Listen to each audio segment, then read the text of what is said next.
गोंदिया जिल्ह्यातील विविध प्रकारच्या अनियमितता, गैरव्यवहार आणि कायदेशीर बाबींकडे दुर्लक्ष यामुळे जिल्ह्यातील सुमारे 5,000हून अधिक संस्था केवळ कागदावरच सुरू असल्याची धक्कादायक बाब पुढे आली आहे। या पार्श्वभूमीवर सहाय्यक धर्मदाय आयुक्त कार्यालयाने तपासणी मोहीम सुरू केली असून अनेक संस्थांना नोटीस बजावली आहे। या नोटीसमुळे गोंदिया जिल्ह्यातील संस्थांमध्ये खळबळ सुरू झाली आहे।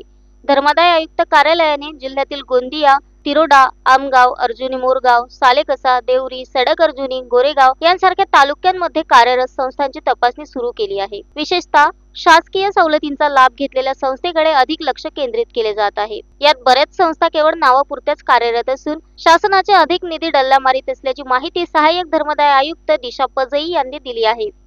जिल्ह्यातील हजारो संस्थांनी मागील काही वर्षांपासून धर्मदाय कायद्यानुसार विश्वस्त बदल अर्ज, संस्थेच्या मालमत्ता जाणून बुजून अभिलेखावर घेतल्या नाही, वार्षिक उत्पन्न खर्चाचा लेखा तपशील वर्षानुवर्षे जमा केलेला नाही। तसेच धर्मदाय आयुक्तांच्या परवानगीशिवाय परस्पर कर्ज घेणे व संस्थेच्या मालमत्तेची विल्हेवाट लावली जात असल्याचे देखील चौकशीत स्पष्ट झाले आहे। या प्रकरणी कागदपत्रांची पडताळणी करून कारवाई केली जाणार असल्याची माहिती सहाय्यक धर्मदाय आयुक्त यांनी दिली आहे। ज्या संस्था धर्मदाय कायद्याचे उल्लंघन करीत आहे अशा संस्थांना प्रथम नोटिसा पाठवून योग्य त्या कागदपत्रांची मागणी करण्यात येत आहे। जे संस्था प्रमुख किंवा विश्वस्त वारंवार सूचना देऊनही सहकार्य करत नाहीत त्यांच्यावर महाराष्ट्र विश्वस्त कायद्याप्रमाणे योग्य ती कायदेशीर कारवाई केली जाणार आहे। तसेच काही संस्थांनी धर्मदाय कार्यालयाच्या नावाखाली मोठ्या प्रमाणावर गैरव्यवहार केले असून त्यात पारदर्शकता नसल्याचे सुद्धा पुढे आले आहे। विशेषतः शैक्षणिक संस्था, काही संस्था धर्मदाय उत्पन्नाचा वापर संस्था चालवण्यासाठी न करता वैयक्तिक हितासाठी करीत असल्याचे निदर्शनास आले आहे। गोंदिया जिल्ह्यात 12,000हून अधिक संस्था धर्मदाय आयुक्त कार्यालयात नोंदणीकृत आहेत। या संस्थांमध्ये मंदिरे, मस्जिद, चर्च,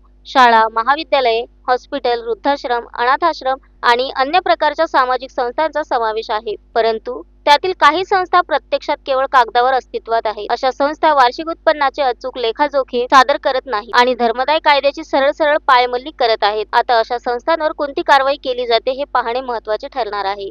आज तारखेत गोंदियामध्ये जवळपास 10,000च्या वर संस्था नोंदणीकृत आहेत, पण फक्त कागदावर असल्याचे जेव्हा मी इथे जॉईन झाली तेव्हा लक्षात आले।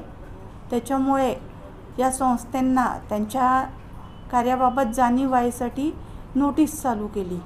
त्या ज्या 10,000च्या वर संस्था नोंदणीकृत आहेत, पण त्यापैकी जवळपास 50% कागदावरच असल्याचे आढळून आले। कागदावर म्हणजे फक्त ज्या शासकीय सोयी सवलती आहेत त्यांचा लाभ घेण्यापुरत्या, पण प्रत्यक्षात त्यांचे बदल अर्ज दाखल नव्हते, कुठल्याही संस्थेचा लेखाजोखा नव्हता।